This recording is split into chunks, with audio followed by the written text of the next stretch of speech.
All right. This is Doug and LaRee's Stories. And it is Tuesday, the 28th of November. Hey, can you say something? 2023. The year of our Lord, 1923. Oh, 2023. And we're excited to be embarking on this project of being able to tell our stories to our family. We sure are. We have lots of stories. I'm going to take my coat off. Okay. I'll be right back.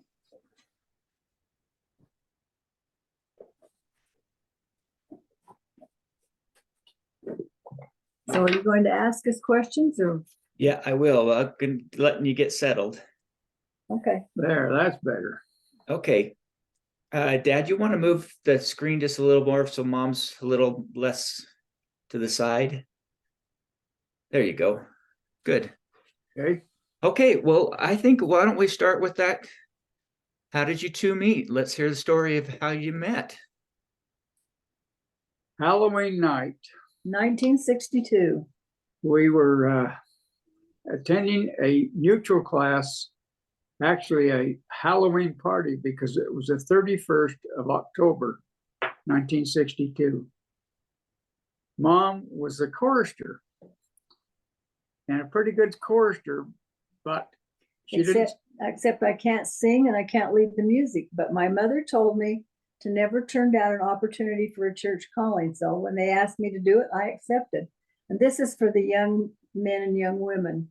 I was going to Rick's College, so I was I was 20. She was 20. And in 1962, I was 24. Had just turned 24 on October 4th of that year. So we're having opening exercises before the party. We're in the chapel and I'm leading the singing, and I don't smile because I'm scared and because I don't want anybody to see my teeth, but I'm leading the singing and mouthing the words, and Dad's in the audience.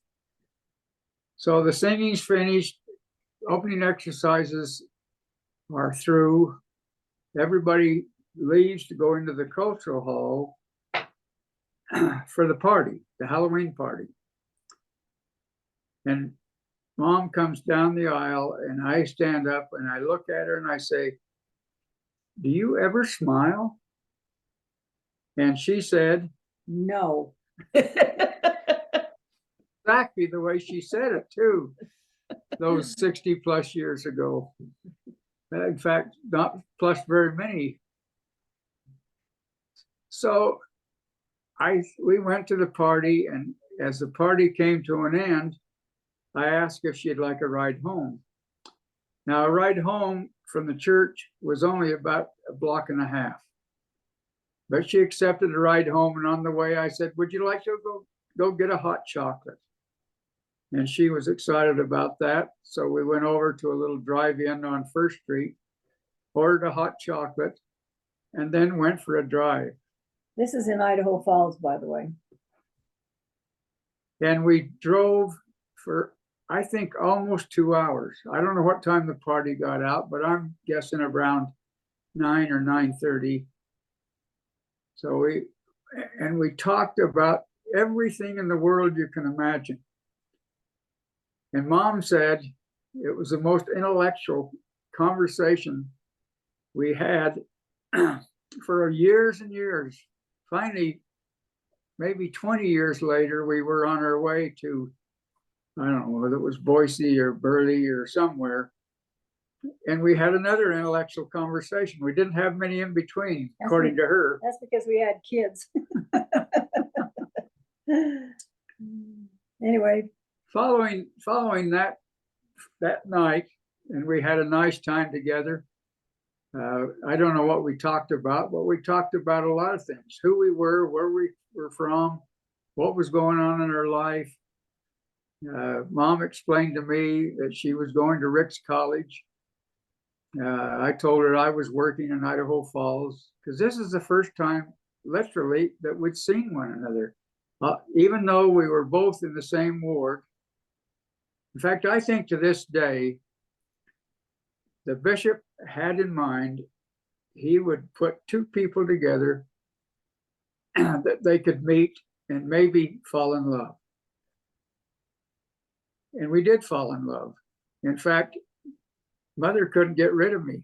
I was over to her house almost every day. And I worked at J.C. Penney's in the men's department Friday nights and Saturdays, and he was always there too.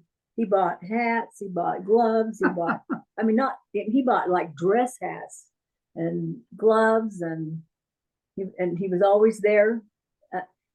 It was hard because the boy I was dating also worked at J.C. Penney's, and he was kind of used to taking me home, but there was always Doug.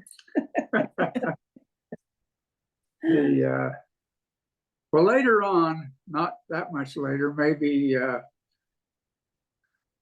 week or so later, Utah State was hosting BYU in a football game in Logan, Utah.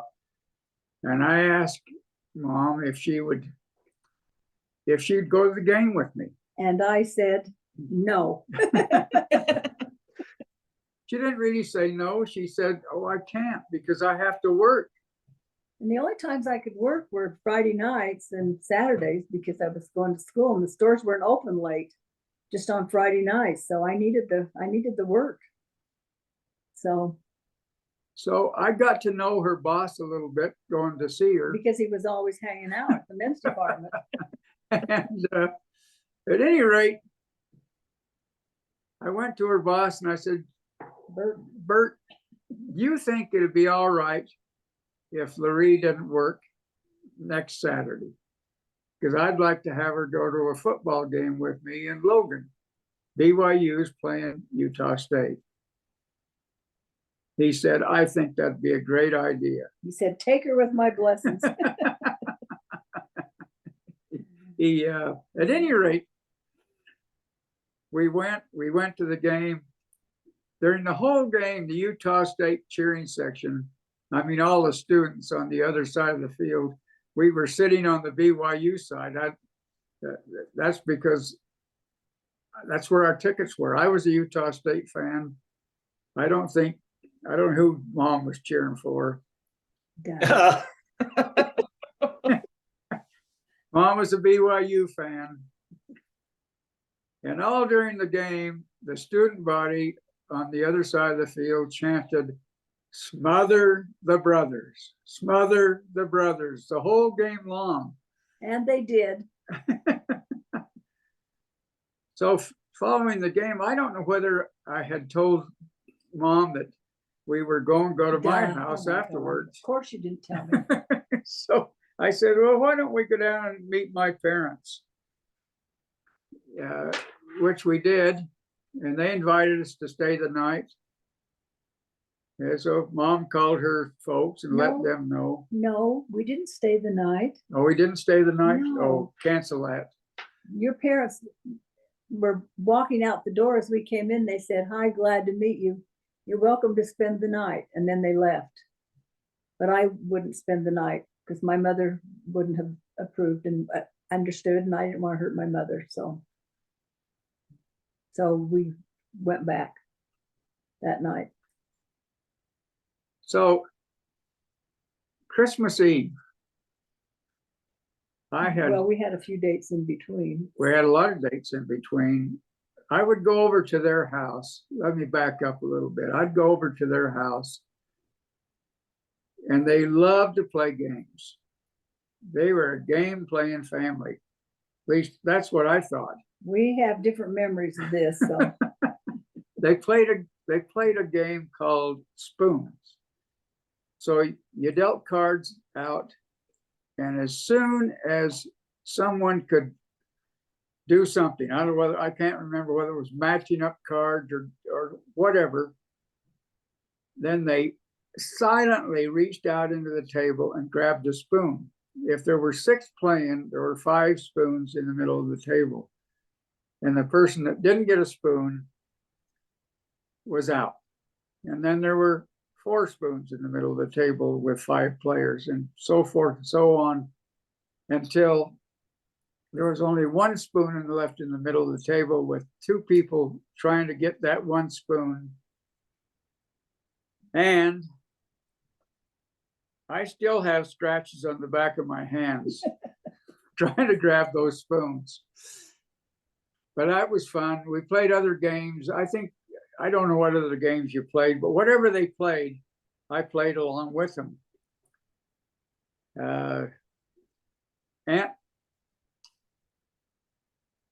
Aunt Lila, Uncle Lyle, maybe some of the kids, Cindy, Valerie. No, they were just little tiny kids. They were? Yeah. Okay. Anyway, we played lots of games. I remember. I remember we mostly watched TV because the family he was living in didn't have a TV and we did. So he came over and watched TV.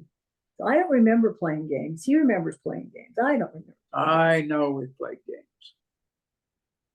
But we went and got maybe an ice cream cone or a malt or whatever. But we were together.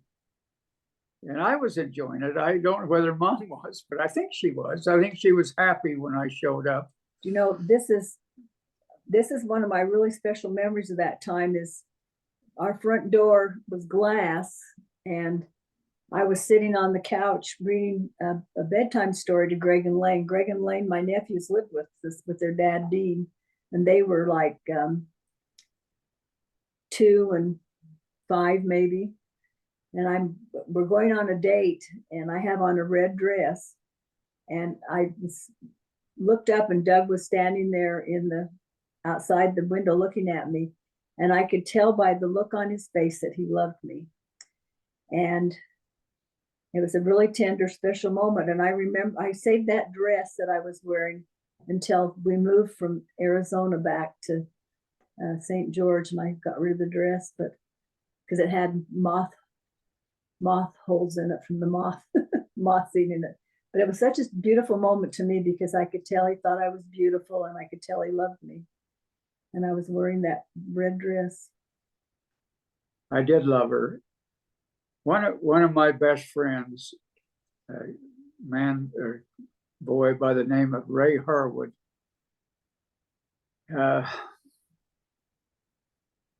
went with me one day to look for an engagement ring because I wanted to ask Mom to marry me. And I found one. It wasn't the biggest and it wasn't the best diamond, but it was what I could afford. I have no idea what I paid for it, but it wasn't very much because I didn't have very much money. Anyway, and that was maybe 2 or 3 weeks before I gave it to her. Now, if it was 2 weeks, that was only about 6 weeks until I was going to ask her to marry me. I knew almost from that first night, that first car ride, taking her home from our first meeting at mutual class, that I wanted to spend the rest of my life with this lady. And she'd really been the first girl that I ever really cared about in that way. I had other girlfriends, and they were nice and a lot of fun and fun to be around, but I didn't want to spend the rest of my life with her.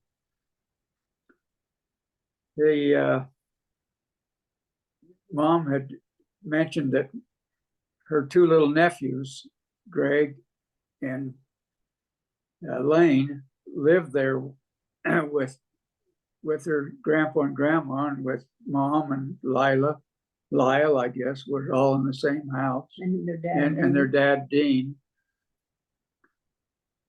I'd take those little boys for rides because they were just like any other little kid. They were rambunctious.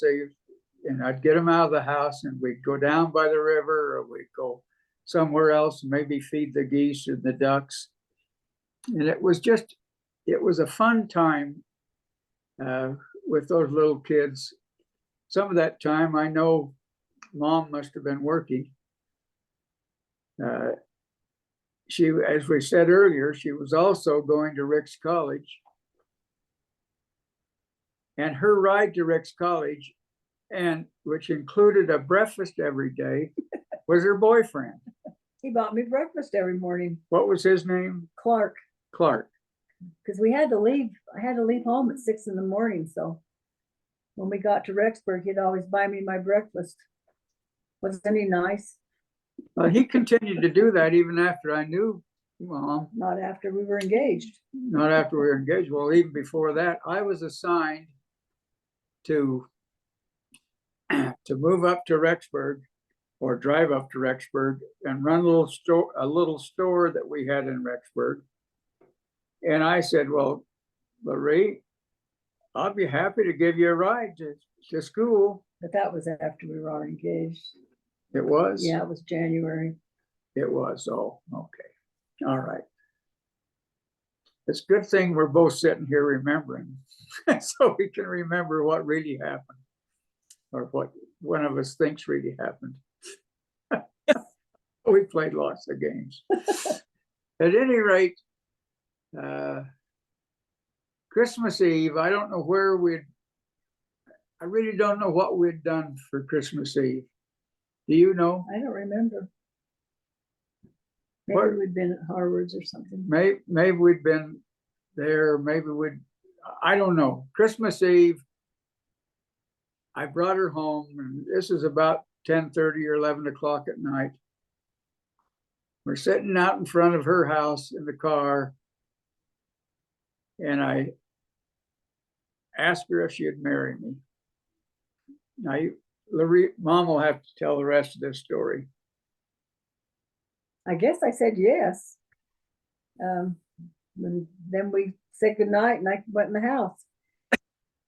And I was so excited, I slept on the floor. We had a big heating vent that was on the side of the wall. And the hot air we had a coal burning furnace and the warm air would rush out. And I just laid there on the floor with my feet on the heating vent and a pillow and a blanket. And that's where I spent the night. But when I got up the next morning, I turned the ring around instead of telling my parents that I was engaged. So when Dad came over Christmas morning, he was really surprised to find out that nobody knew that he'd made this big, momentous, important question to me, and I'd accepted, and I wasn't telling anybody. Why did you decide to do that, Mom? Why didn't you tell? I don't know. It's a good question. Well, when I hadn't asked her dad if I could ask her to marry me. I don't know why I didn't do that. I wasn't sure what he would have said, but I thought he would have said, "Oh, good. We'd love to take her. Get her out here." I don't know that.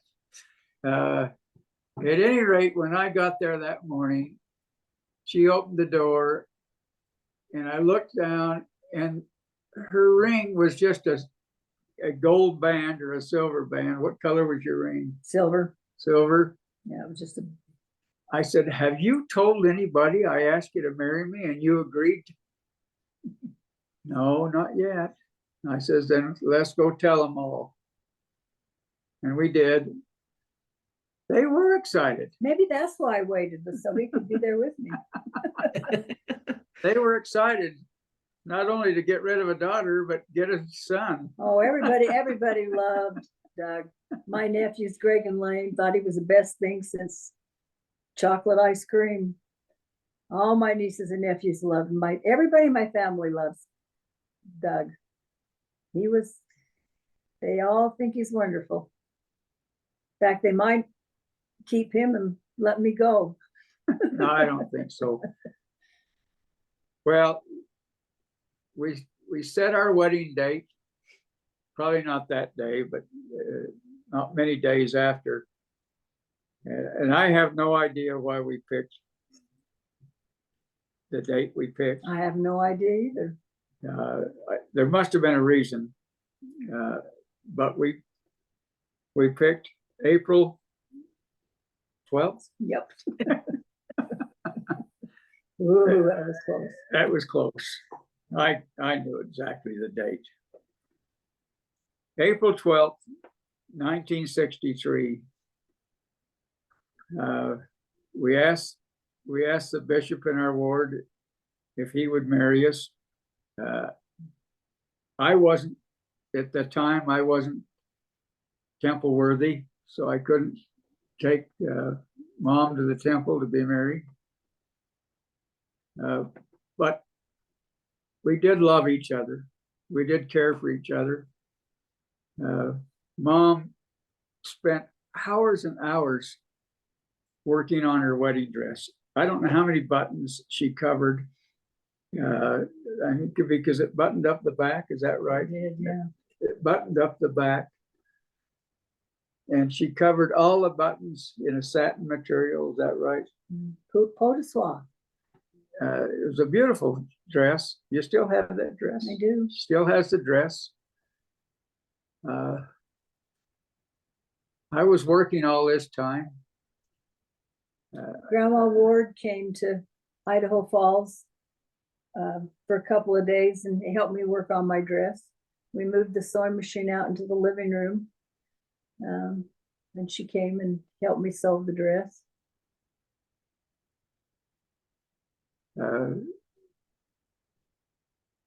The day we were married happened to be Good Friday. That was coincidental. I don't think we picked a Friday to be married, and that happened to be Good Friday.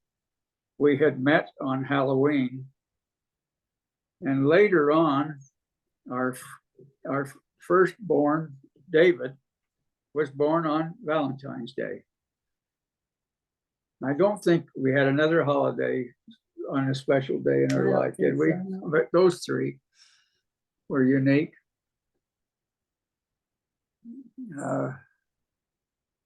We went, after we were married, we snuck away thinking that no one would know where we were.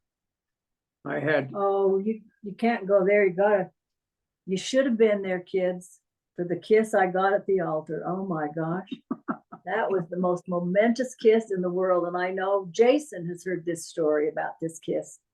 So he was pretty impressed and thought when he and Jackie got married, maybe I shouldn't tell this, but he thought maybe he could replicate the kiss when he got married. But oh my gosh, I've never been kissed like that before or since. It was memorable. well, we had a nice civil wedding in the chapel of the church the ward we both belonged to. And then we had a reception. We had a wonderful reception. Uncle Leo's wife, Jerry, had a catering business. Had a catering business. Go ahead, honey. Well, and that's what they gave us for a wedding present. They catered our wedding reception. That was nice. Our colors were blue and yellow. It was nice. We had two little people sitting on top of our wedding cake. I guess we still have that somewhere, huh? Those Yeah. little guys. They're here somewhere. I'm just looking, I can't see them anywhere, but at any rate. Actually, they were bride and groom, not little guys, but They were little porcelain figures representing Mom and myself on top of the cake. Our wedding group, my best man was Ray Harwood, who I'd mentioned earlier, that went with me when I picked out the ring. My groomsmen were my brothers Kelly and Brent, and LaRee and Mom's brother, Uncle Lyle.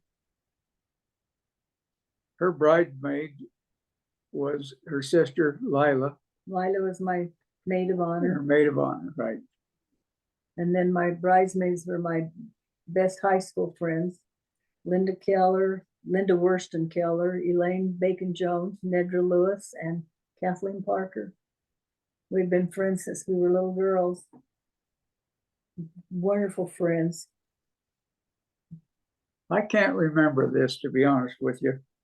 I know Mom and I cut that wedding cake, and fed each other a piece of cake. Now, Mom remembers that we kind of smashed it in each other's mouth.